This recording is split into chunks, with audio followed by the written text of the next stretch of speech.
السلام علیکم ویورز، میں ہوں ایڈوکیٹ علی حیدر اور آپ دیکھ رہے ہیں میرے یوٹیوب چینل لا ٹائگرز۔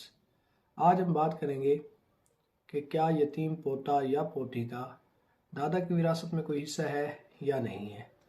اسی طرح مسکین نواسا یا نواسی کا نانا کی وراثت میں کوئی حصہ ہے یا نہیں ہے۔ اب یہ ایک تھوڑا سا کمپلیکس کوشچن ہے۔ آپ سوچیں گے کہ وراثت کا دادا یا نانا سے کیا تعلق ہے، وراثت تو باپ کی طرف سے آتی ہے۔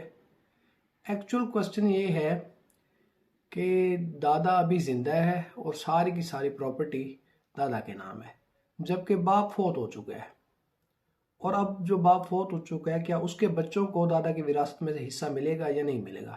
ویسے تو یہ ہونا تھا، جب دادا نے فوت ہونا تھا تو اس کی وراثت میں ان کے باپ کو حصہ ملنا تھا، پھر ان کے باپ کی وراثت میں ان بچوں کو حصہ ملنا تھا، لیکن ان کا باپ فوت ہو چکا ہے، دادا زندہ ہے، ساری پراپرٹی دادے کے نام ہے۔ اب وہ پراپرٹی میں سے وراثت کے حقدار ہیں یا نہیں ہیں۔ اسی طرح نانا کی جو پراپرٹی تھی، وہ ظاہر ہے نانا کے فوت ہونے کے بعد وراثت میں سب کو تقسیم ہونی تھی، تو والدہ کے حصے میں آنی تھی، اور والدہ کی جو پراپرٹی ہے وہ پھر آگے اس کے بچوں میں ڈیوائیڈ ہو جانی تھی۔ اور والدہ فوت ہو چکی ہے، نانا زندہ ہے، ساری پراپرٹی نانا کے نام ہے، تو کیا نانا کی پراپرٹی میں نواسا یا نواسی کا کوئی حصہ ہے یا نہیں ہے؟ ٹھیک ہے، یہ ہے ایکچول کوشچن۔ اب شریعت کے لحاظ سے دیکھیں اور قانون کے لحاظ سے دیکھیں تو دونوں میں تضاد ہے۔ شریعت کیا کہتی ہے؟ شریعت کہتی ہے کہ جو شخص فوت ہو جائے اس کا وراثت سے کوئی تعلق نہیں رہتا، اس کا وراثت میں سے حصہ ختم ہو جاتا ہے۔ ٹھیک ہے، تو باپ فوت ہو گئے ہیں، فار ایگزامپل ایک شخص کے 4 بچے ہیں، ان میں سے اگر ایک فوت ہو جاتا ہے تو پھر اس کا وراثت سے کوئی تعلق نہیں رہتا۔ وہ جو وراثت ہوتی ہے پھر وہ اب 3 بھائیوں میں تقسیم ہوگی، چوتھا تو فوت ہو چکا ہے۔ اب جب وہ باپ فوت ہو چکا ہے تو اس کی وراثت میں شریعت کے لحاظ سے تو کوئی حصہ نہیں ہے، تو پھر اس کا کوئی حصہ نہیں ہے تو اس کے بچوں کو کہاں پراپرٹی ملے گی؟ ٹھیک ہے، ظاہر ہے نہیں ملے گی۔ یہ ہے شریعت کے لحاظ سے۔ سورۃ النساء پارہ نمبر 4 پہ یہ بیان کیا گیا ہے کہ جو شخص فوت ہو جائے اس کا وراثت سے تعلق ختم ہو جاتا ہے، اس کا وراثت میں کوئی حصہ نہیں رہتا۔ اس لحاظ سے جو یہ 3 بچے ہیں ان کو اس وراثت میں سے کوئی حصہ نہیں ملے گا۔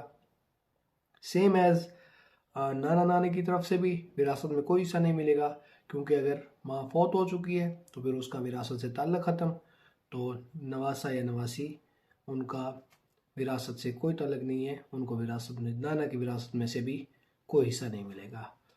اور اگر قانون کے لحاظ سے دیکھا جائے تو مسلم فیملی لا آرڈیننس میں سیکشن 4 اس چیز کو ڈیفائن کرتا ہے کہ اگر کوئی شخص فوت ہو جاتا ہے، دادا کے نام پراپرٹی موجود ہے، باپ فوت ہو چکا ہے، پھر پوتا اور پوتی یا جتنے بھی ان کے بچے ہیں ان کو سیم ایز پراپرٹی دی جائے گی وراثت میں، جیسے ان کے باپ کو دی جانی تھی۔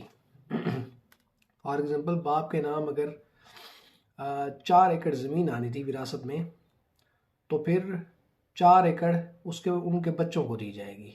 ٹھیک ہے، اب وہ ان کے جتنے بھی بچے ہیں ان میں جیسے بھی وراثت کے لحاظ سے باپ کی وراثت کے لحاظ سے ڈیوائیڈ ہوگی، لیکن جو شخص فوت ہو چکا ہے دادا کی طرف سے اپنے بیٹے کو جتنی وراثت جانی تھی وہ اتنی ہی ملے گی۔ مطلب کہ اب مسلم فیملی لا آرڈیننس کے مطابق یتیم بچوں کو، یتیم پوتا اور پوتی کو وراثت میں سے اسی طرح حصہ ملے گا جیسے کہ ان کا باپ زندہ تھا تب ملنا تھا۔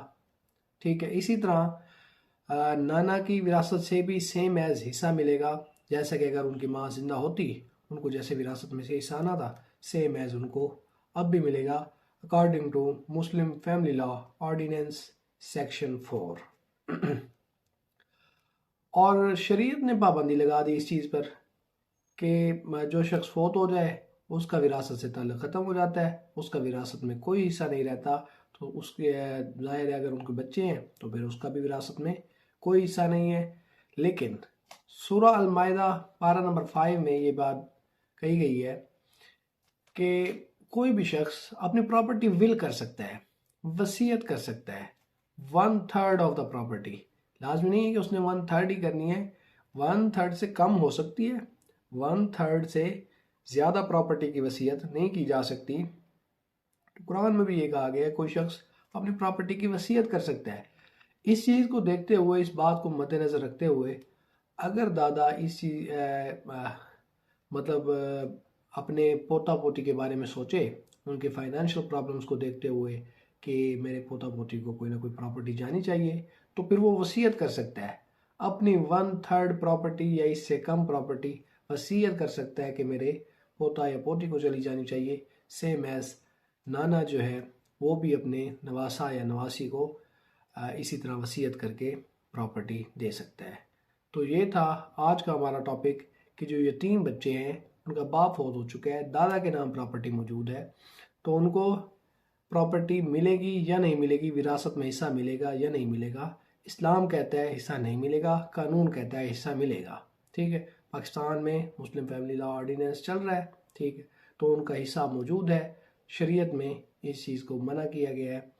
منع کیا گیا ہے سیم ہے، بس سمپلسٹی ہے کہ اگر کوئی شخص فوت ہو جاتا ہے، اس کا وراثت میں کوئی حصہ نہیں رہتا، تو اس کے بچوں کا بھی پھر کوئی حصہ نہیں ہوگا۔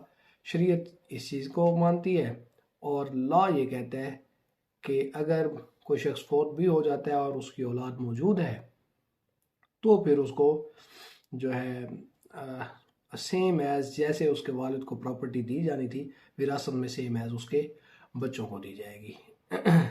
لیکن سورۃ النساء میں جو شیئر بیان کیے گئے ہیں، مطلب پراپرٹی کے شیئر بیان کیے گئے ہیں وراثت میں، انہیریٹنس کے، اس میں یہ بات بھی قابل غور ہے کہ میں نے ایگزامپل دی کہ 4 بچے ہیں، ان میں سے ایک فوت ہو جاتا ہے تو پھر اس کا وراثت سے کوئی تعلق نہیں رہتا، وراثت اب ان باقی کے 3 بچوں میں تقسیم ہوگی۔ لیکن اگر دادا زندہ ہے، اس کا ایک بیٹا فوت ہو چکا ہے، اس کی اولاد ہے، باقی بھی سارے بیٹے فوت ہو چکے ہیں، ٹھیک ہے، مطلب جسٹ پوتا پوتی بقایا رہ گئے ہیں، بیٹے نہیں ہیں، تو پھر ان کو شیئر ہوتا ہے، ان کا وراثت میں پوتا پوتی کا پھر حصہ ہوتا ہے، وہ بھی ایک جو ہے نا مخصوص حصہ ہوتا ہے، سارا کا سارا جو ہے وہ وراثت میں نہیں چلا جانا ہوتا، باقی رشتہ داروں کو بھی جاتی ہے، لیکن ایک شیئر ہو جاتا ہے اس پراپرٹی میں ان بچوں کا۔ لیکن اگر ان کے انکلز وغیرہ موجود ہیں، دادا کے اگر اور بیٹے موجود ہیں، تو پھر جو گرینڈ سن ہے یا گرینڈ ڈاٹر ہے، ان کو کوئی حصہ نہیں جاتا۔ شریعت کے مطابق، لا کے مطابق ان کو حصہ ملے گا۔ تو یہ تھا آج کا ہمارا ٹاپک۔ نیکسٹ لیکچر سے اویئر رہنے کے لیے ہمارے چینل کو سبسکرائب کر دیں، ہمارے ساتھ رہیے گا۔ اللہ حافظ۔